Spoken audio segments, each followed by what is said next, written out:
أو أعوذ بالله من الشيطان الرجيم بسم الله الرحمن الرحيم رجونا إلى نار فال mbokk yi ñaan rek ñu gën a teew rawatina ñu ci ginnaaw nañoo teew ngir déglu sëriñ sëñ Mbacke ñu yëkkati kàddu bu baax a baax bismillah.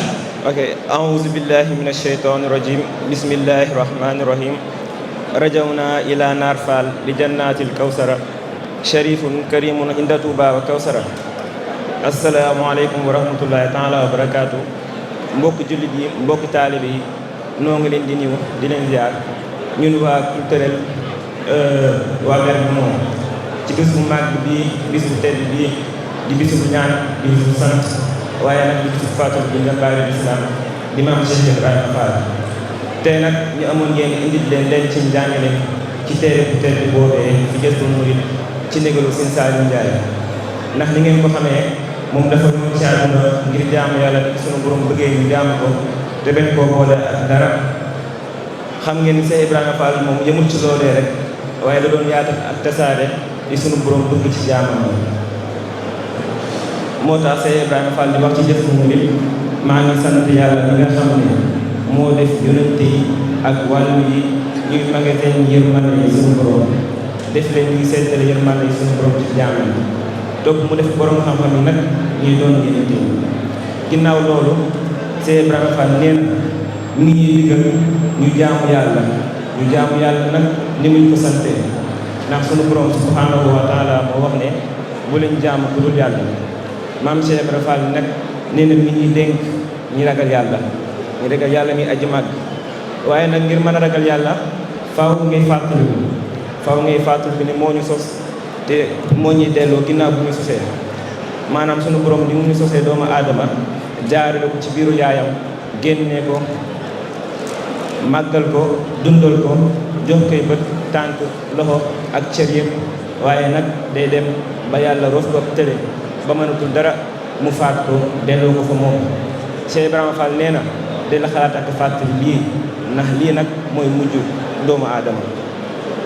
loolu nee na doomu aadama yi de amul kenn ku àndal sunu borom ci li muy sosee doomu aadama kenn rek fekk ku ca kenn mënu ca dara kenn xamul ca dara sax nag mu ne cey bu ñu xamoon dara ci suñu ñu benn mbir wala ñu xam dara ci suñu mujj mbir ci àllaaxira kon nag nee na nañu sellal ci aaday suuf si nga xam ne ci la suñu bopp di rot te muy mujj doon suñu tëddukaay te su boobaa de wëlbatiku sax duñ ko mën tefli sax duñ ko mën te sax boo fàttalikoo bi ngay ndaw dara mënoo ko waaye soo demee bay mag tamit noonu rek ngay tëlee kon nag ragal leen biir suñu borom te bën a ragal bi dul moom ndax mooy soppi mooy wëlbati lu ko neex te na ko neex ne amee amul kenn kuy wax te nga def lii wala ku koy tere def dara amul sax kuy xëccoo moom mbaa kuy jañanteel moom ci li mu bëgg a def ku xalaat lii de di nga ragal saa borom te sax suñu borom wax na ne binduma jinne ak nit lu dul ngir ñu jaamu la moo tax saa maam Cheikh Ibrahima Fall ne ay yéeyi jinne ak nit jaamu leen yàlla topp leen yàlla te ngeen ragal ko ndax ku ko topp yàlla ak yonenteem di nga texe kon nag ñu daal di jox kàddu bi soxna maam Fatou Ndiaye. macha allah sëñ Khadim Guèye kon dañuy jox kàddu bi maam Fatou mu tënk ko rek ci kàddu yu gaaw ci italien incha allah si maa soxna Fatou.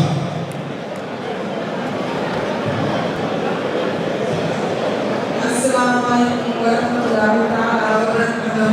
Cari fratelli, oggi abbiamo l'onore di parlarvi di una figura straordinaria, un esempio di fede e dedizione che ha profondamente influenzato la nostra comunità. Mam Cheikh Ibrahima Fall, la sua vita, le sue azioni e i suoi insegnamenti rappresentano una guida fondamentale per tutti noi nella nostra pratica dell'Islam. Mam Cheikh Ibrahima non è stato solo un discepolo devoto di Sheikh Ahmad Bamba, ma anche un uomo che ha vissuto l'Islam in ogni suo aspetto, trasformando la fede in un impegno quotidiano che ha toccato ogni ambito della sua esistenza. La sua vita è stato un esempio di disciplina, sacrificio e impegno nel servire Allah e nell'insegnare agli altri la vera essenza dell'Islam. In questo discorso esploreremo i suoi insegnamenti fondamentali tratti principalmente dal suo celebre libro Jazbul Murid e come questi possono ispirarci a vivere una vita più devota e consapevole. Nel suo libro Jazbul Murid, Sheikh Ibrahima Fall ci ha lasciato parole che continuano a risuonare con forza e profondità. ci dice: rendo grazie ad Allah, colui che ha fatto dei profeti e dei santi i depositari della sua misericordia, e ha voluto che essi distribuissero la sua misericordia ai suoi servitori. Inoltre ha reso i sapienti gli eredi dei profeti. Queste parole ci ricordano che la conoscenza e la guida spirituale sono veri doni di Dio. I profeti e i santi non sono semplici uomini, ma luci che illuminano il cammino dei credenti. Imam Sheikh Ibrahim Afal incarnava pienamente questo principio. Non era solo un discepolo, ma un esempio vivente di dedizione assoluta. Egli ci ammoniva inoltre con grande saggezza. Scrive Ninja Sulmurid: vi raccomando di adorare Dio come Egli stesso ci ha comandato. L'adorazione non deve essere un semplice rituale, ma un atto sincero e consapevole. Ogni preghiera, ogni sacrificio, ogni gesto deve essere un riflesso della volontà divina. Non si tratta solo di rispettare i precetti, ma di vivere l'Islam con il cuore e con le azioni, cercando sempre di compiacere Dio in ogni momento. Nel Corano si cita: non adorate nessuno all'infuori di Allah. Imam Sheikh Ibrahim Afal ci ha mostrato con la sua vita esemplare cosa significa consacrarsi interamente a Dio, senza cercare né ricompense materiali né onori terreni, ma vivendo per Lui con cuore puro e incondizionato. Un altro insegnamento fondamentale di Sheikh Ibrahim Afal in Jazbul Murid è il concetto di taqwa, il timore reverenziale di Dio. Ci dice sempre nel suo libro: vi esorto ad avere il timore di Allah, l'Onnipotente. Temere Dio non significa solo avere paura della sua punizione, ma vivere con la consapevolezza costante della sua presenza in ogni istante della nostra vita. Imam Sheikh Ibrahim Afal ci ricorda anche che siamo solo viaggiatori su questa terra e che il nostro tempo qui è limitato, dicendoci nel libro: pensate al vostro ultimo giorno su questa terra. Quando esso giungerà non potrete più muovervi, né voltarvi, né fare nulla, nemmeno sputare. Queste parole sono un potente monito. Non dobbiamo sprecare il nostro tempo, investiamo delle buone opere, nelle azioni che piacciono a Dio, perché quando lasceremo questo mondo solo esse rimarranno a testimoniare chi siamo stati. Un concetto rivoluzionario nei suoi insegnamenti è che il lavoro stesso è un atto di adorazione. Imam Sheikh Ibrahim Afal ha dimostrato con la sua vita che ogni fatica compiuta con sincerità è un atto di devozione a Dio. Non basta pregare e recitare il Corano, dobbiamo essere attivi nella comunità, servire gli altri, lavorare con onestà, impegno e con la consapevolezza che ogni nostro sforzo è un atto di adorazione. Essere veri credenti, secondo Imam Sheikh Ibra, non significa limitarsi a compiere atti di devozione come la preghiera, ma piuttosto vivere l'Islam in ogni momento della nostra vita. Egli ci insegna che ogni nostra azione quotidiana deve essere compiuta con l'intento di soddisfare Allah e di continuare dal benessere della comunità. L'Islam è un cammino di impegno costante che trasforma ogni gesto in un atto di servizio divino. Imam Sheikh Ibrahim Afal ci ha insegnato che la fede non è solo un insieme di parole da pronunciare, ma una vera e propria missione di vita. Dobbiamo seguire il suo esempio, adorando Allah con sincerità e purezza, temendo il suo giudizio e mettendo la nostra energia al servizio della giustizia e della verità. Come egli stesso diceva in Jazbul Murid: o voi jinn e uomini, adorate Dio, obbeditegli e abbiate timore di Lui, poiché chiunque segua Allah subhanahu wa ta'ala e il suo profeta sallallahu alaihi wa sallam troverà la vera felicità e sarà tra i beati. Assalamu alaikum wa rahmatullah.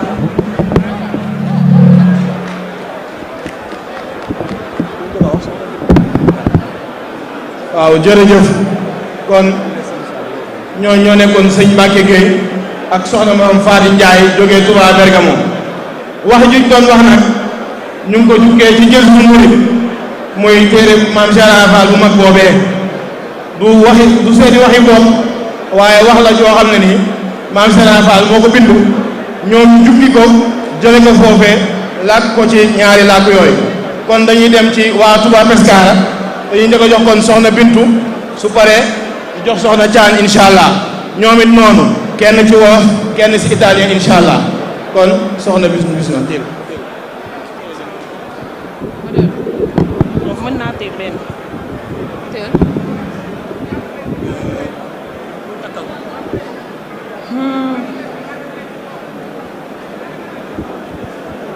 A'udzu billahi minasyaitonir rajim. Bismillahirrahmanirrahim. Wa sallallahu ala sayyidina Muhammadin wa sallama tasliman. Mbokki jullit yi, mbokki taalibe yi, ba ñu leen nuyoo di leen ziar. Waxtaan bi ñu bëgg a waxtaanee tey ñu ngi bëgg a waxtaanee wolofal bi nga xamante ne sëñ Modou Moussa Ka indi na ko ci diggante sëñ bi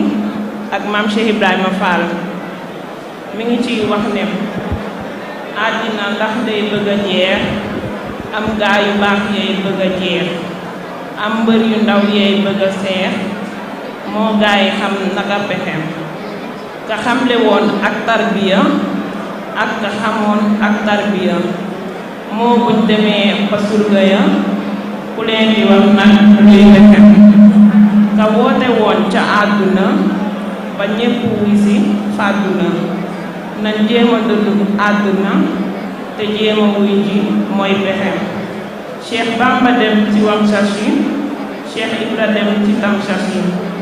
moo ñi fi des ku ñuy dese yéeni murit naka pexem ab seet du dem ba doom dikkeem Cheikh Ibra falay doom dikkeem moo rawi ko rawi doom topp mu waaj leen mooy pexem ab seet moroom yaay topp ma sëriñ murit yaay topp ma jéem leen a wali seen poma te ba pom yi ngeen fexem Cheikh Ibra dem nga landi na moo tax mu dëddu àddina fekki na Bàmba sotti na wàcc na aljanaay texem mas nay xibaar ab jébbaloo ba wax ne yàlla mii ko moom moo ko ne Bàmba moo la moom raas ko jox ko say pexem tegtal ko yoon wa ab murit di aw baraw paxe murit ba am ngërëm bari murit te dootu ree di tex texi mu daldi dem tey ma Dakar ngir dégg Bàmba di fa xaar seet na sëriñ tey ma Dakar ci njàng lay xamee pexe mu tëdd guddi li si xaar ba mu xëyee ba du subaar sëriñ Matar Touré fa jaar leeram nga wan ko luy pexe Matar Touré nga yori joor yanu ko jëm Mbàkke Kajoor sëriñ bi yooni ko ca buur Cheikh Ibra topp cay fexe mu gis fa Seex Adama Gueye sànni mbiram daadi ca ngoy mu wan ko Bàmba mbër mu rëy sëriñ banaa ko foofu xëy mu wax ko tegtal yaa fa moom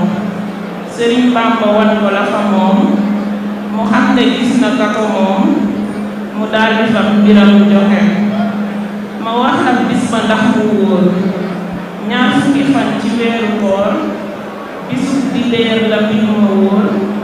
Cheikh Ibra yaare yi pexe mu sóobu far ba jiitu leen Cheikh Bàmba ne kii ëpp na leen leeram gu rëy gi wër na leen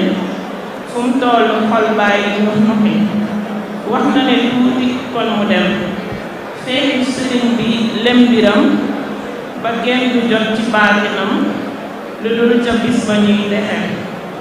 jaarama Cheikh Ibrahima Fall lamp bu Cheikh Bàmba taal leeral nga réew mi yàggamal yàlla nga doole yi bérëxi ba mu ñëwee Mbàkke Kajoor fekk na daara jëli suur moo njëkk a yalwaan di woor ñu di ko ree di def defi yendoo liggéey fanaane room gaayay nelaw ba ne fureet ba luy ganaar nekkul kureet moo ko xewal daawul doxe moo fa xewal nuyoo di raam moo nu teree wuyoo di naam fekkoon na ñuy jàng fa maam moom muy muridu di fexe fekkoon na daara jëli riir moo dindi àllarbaak di béer lu Bàmba wax mu daldi buur lu mës am daldi joxe moo fa xewal soli sagar moo fa xewal sëkkal karaw moo fa xewal saxoo si kër daaw fa bay biro bi ba mu demee Mbàkke Bawol daf ne na waa kër ga Bawal nay sokk tey rooti diwal booleeg liggéey di ko joxe lu Bàmba wax mu daldi naaw foreem di rëy ja sant saaw naa ko dangay dellu gannaaw jàngil muridu du bexe mbooleem murid yaa di ko soow mu mel ne dof bu mata yeew ba muj far ñépp ne siiw meloom ya far di ko doxe mu jiitu far amul moroom far gëni bopp gëni doom jaaraama jaaraama Xaadim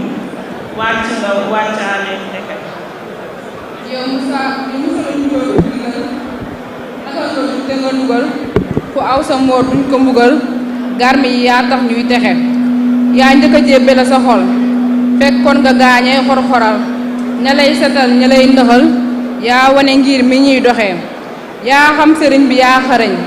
daawoo warante kub sëriñ bàjjo bi yaa bari njëriñ waane yàgg ngaa naxe am ngay ngërëm ba am dërëm fab ngay dërëm jëndee ngërëm loo mësa am tàbbal këram ay junni daal nga daa joxe nga àddiyee ngéléem yu safi nguur du safi koom soldaar sa yaa joxe sa doom Faadilu Faal am nag texe sa ndaw ga daa dem ba Gabon di yóbbu ay saaku yu rong di war ca gaal ya yori bong doo denc lëf ba muy maxe yaa tax nga mel ni ak saxaar ku nar a dem dana fa jaar kuy ñaari paas na seeti gaar bum nag ba naa na ko pexe ndëgam dangaa xeb bet sa paas waaye wata yaa nga fa gaaraas seetal ma wax ci ca xiyaas ndëgam dangaa am looy joxe baa yaay saxaar doomay wata kuy xamle yàlla du fi tëw ku ci àndaar góob tey mata jiyal ci taw buy bëx bëxi Cheikh Bamba taawloo Moustapha Cheikh Ibra taaw baay Moustapha diggante Marwata ak Safa kuy aji war na faa doxi Cheikh Bamba am nam faadilu Cheikh Ibra am nam faadilu ku xam ne faale faadilu kon ak mujjam du toroxi Cheikh Bamba bégle nam Bachir Cheikh Ibra bégle am Basir mbég moo ci dem lekk ba suur jegeel ma kay toog kuy joxe Cheikh Bamba am nam Abdoulaye Cheikh Ibra am Abdoulaye Abdou mu nekk mën na waay bul weddi ceebu kaay texe yàlla nañu aw seeni tànki baay ba mujj dooni seeni baay ba mujj boole seeni gaay amina ndax ñëpp texe Cheikh Ibra dem na wàcc na lu mu mës a aajoo faju na ba xëy na cib àjjana nan faru tey andi bexe kenn mës a gis sa sangu booy du daw ku koy musloo ko njuy moo jara woy te jara jooy moo àddinaa mën a naxe déglul ma li fi ay ndamam ba gaay doole xam mbiram ba xol yi bég ba dellu gëm déegi ragal yi yox yoxi jaaraama ndey Seynabu Njaay la soxna jaara yor di jaay yaa ko mosol waa njariñ njaay saw ñaan ron na yaa texe diggante njukkeek ñamatil dañ daa dajey naani butéel yaa tax ñu jébbalu coteel faal njaga yaa rëy pexe mu la ki saga ki sugeer dañ daa falew ki fali fuur yaa tax ba dina di fa leer toxol nga fóon bañ daa doxe doomi damel ya fa newoon yaa dama mbir mañu newoon tey ñëpp a ngi fi nun kenn amatul lu muy fexe yaa yóbbu mbaaxaan ca xafóor yaa tax ba xol ba dootul fuur yaa tax mu saan yetu nguur fab yetu ngëm di laaj pexe te xam ne mës naa yor junjung fu mu jëm géwal yena kundung muy xas di bàkku ci ngorong tey mu yam ak ñun ay pexe yaa tax ba Abdoulaye xaar taxaw fi bunt di fa xaar woyof lu bay lekk Dakar ngir sopp Bamba miy joxe te xam na moo doon doomi buur lu mu mës a wax ñu daldi buur la dalee Mbakol ba Kajoor seeni pexe yaa tax ba sonna may na faal ak ngañ siree ki laal la faal gën doomi soxna yi fi taal diina juréy ju ñuy doxee te xam na seeni baaye moom fedar ba taalagu tak kanoom koo mës a gis ay jamonoom xolam ba daaw yox yoxi yaa tax ba Abdoulaye njëxit lambi ndigal far na ko la gaaye giiroo moo ko xab tabax na ay kër di joxe te mës naa dox fii moom tey ji mu mët sëkk boroom nga denc doomam di goroom lii doo yo xar baax duy pexe Cheikh Ibra Fall amul moroom sàkk na mbër yu roy ci moom leeral na penkoom ak soroom ak soom luy yàq dootul ñux ñuxi allahumma salli ala seydina muhammadin wa sallim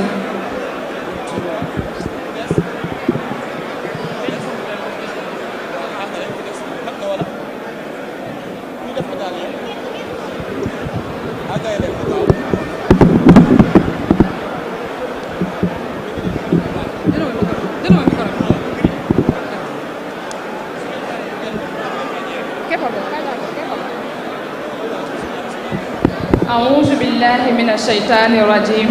بسم الله الرحمن الرحيم maa leen di nuyu ku si nekk ak turam ak santam seen mbokk taalibe moo fas yéen ànd ak yéen si téere Maam Cheikh Ibrahima Fall muy Jazbul Murid Maam Cheikh wax ni bismillahi rahmani rahim faslul fi birri walidayni lii bunt la si baaxee sa ñaari waajur wa ma wajaba ak yasawar baynal walidayni wa waladihi si diggante doom ak ñaari waajur wa amma birul walidayni naka njekk si sa ñaari waajur maam Cheikh Ibra nee na wajibun lu war la farata la bil kitaabi wa sunna ndax alquran moo ko wax sunna dëggal ko wala ijmaa yi borom xam-xam yi foore yi yëpp ànd nañ si loolu ni lu war la wa huwa te moom daal nekk ji may wax antu haashirahuma bil maxruuf nga ànd ak ñoom ca na mu gën a rafetee si ak mbaax wala tu haashirahuma fil muharrami waaye bul ànd ak ñoom si lu xaraam walal makruuhi déedéeti lu ñëpp sib sa ñaari waajur warhamhuma yërëm leen wadu lahuma bil xarib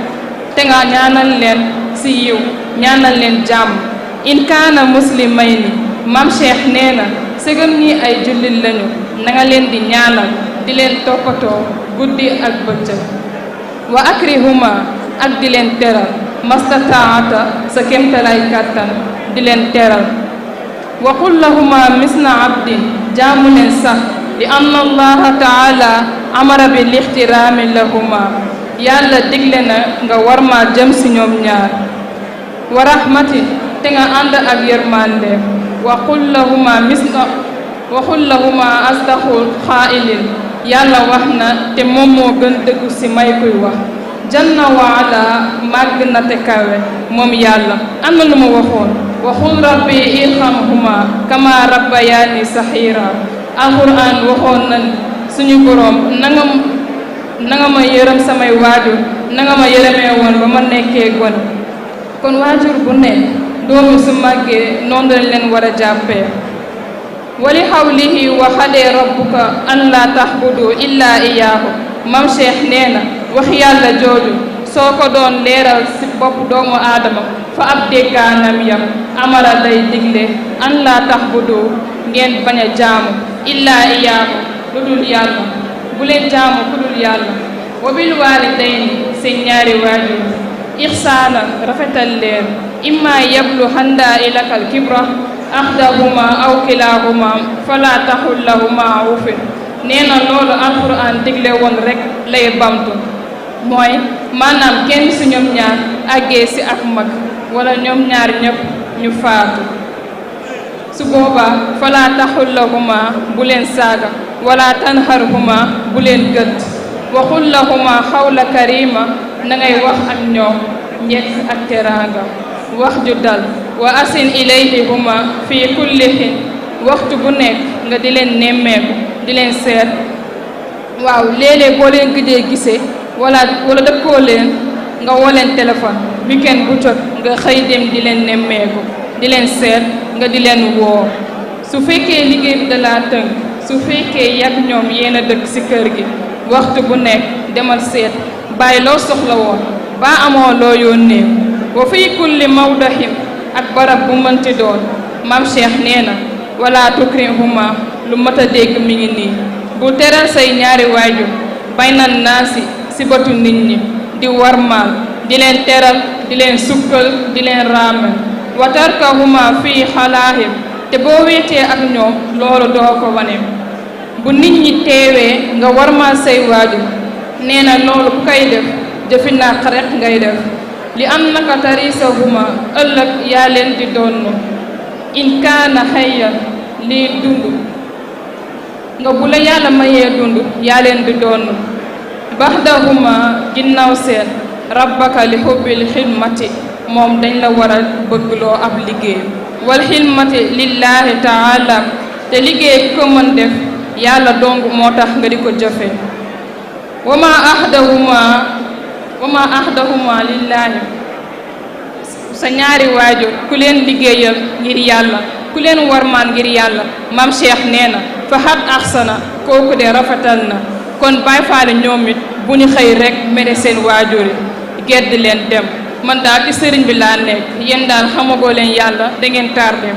yéen tamit Baay Faal maam Cheikh ndigal lu muy digle rek nee na ku sa ay waajur mere maasaaleel ak ñoom ba am dëgg kon maam Cheikh moo ko njëkk a digle nee na waajur yi ñoom tamit teral leen rek ngir yàlla baxdin huma lillaahi képp ku leen liggéeyal lillaahi fa xat axsana rafetal nga wa man ahdahuma li xayri képp koo xam ne yaa ngi def li xayrillaahi te yàlla taxul nga jépp leen faxat kanada nee na dangay alku te kon waajuri dañ leen di bàyyi xel kon loolu nag ñëpp bàyyi xel xaala huwa taala li anna limsaana li rabbihi lakanuun mam Cheikh Ibra nee na boobu doomu aadama ku ñàkk kóllëre la innahu ala zalika la shahid alquran nee na ku ñàkk kóllëre boobu nee na da koy féddale waxtu bu nekk da koy wane wa innahu li xubbil xayri la shahid ba noppi bëgg lu baax kon fii mam Cheikh Ibrahima Fall dafay dégle doom dafay jàngale diggante waajur ak ay njabootam ni njabootam war a doxalee ak waajuram comme ni ko yonent bi sallallahu alayhi wa sallam jàngalee si xadis bi ridallahi fi ridal walidayni wa suxtullahi fi suxtin walidayni ngërëmal yàlla mi ngi si ngërëm ñaari waajur waaye tamit merum yàlla mi ngi si merum ñaari waajur asalaamaaleykum wa rahmatullah taala wa barakaatu.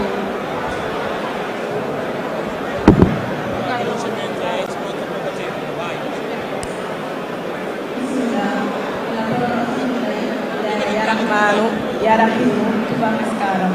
di bawah discorso di Gesù Imam Sheikh Ibrahima Fall. L'insegnamento di Imam Sheikh Ibrahima Fall fu la bontà verso i genitori. Imam Sheikh Ibrahima Fall disse: la gentilezza e la bontà nei confronti dei genitori e parenti è un obbligo menzionato nel Corano, così come è raccomandato nel Sunnah e nelle unità tra i giuristi islamici. Certamente Imam Sheikh Ibrahima Fall ci dice nel suo sacro libro Gesù giuri che non ci andremo seduti nel peccato, ma devi essere gentile con loro, fare preghiere per loro se sono musulmani, trattarli con premura ed essere loro dovuto come uno schiavo, perché Dio consiglia di rispettarli e di credere alla loro grazia e alla loro fede. Come raccomandato in questo verso, e disse: «Oh Signore, aiutali con la tua clemenza, perché loro mi hanno cresciuto fin da bambino». E il tuo Signore ha così deciso che voi non abbiate altro che Lui e che trattiate i vostri due genitori, padre e madre, con gentilezza. Se uno di loro o entrambi raggiungono la vecchiaia con te, non ritenerli inadeguati, non rispondere con brutalità e usa con loro un linguaggio generoso. Sii costantemente benevoli con loro, in qualsiasi luogo, in presenza o in assenza di testimoni, e non li abbandonare, perché tu sei il loro erede ed essi hanno coltivato in te l'amore e la dedizione, soprattutto la dedizione verso Dio.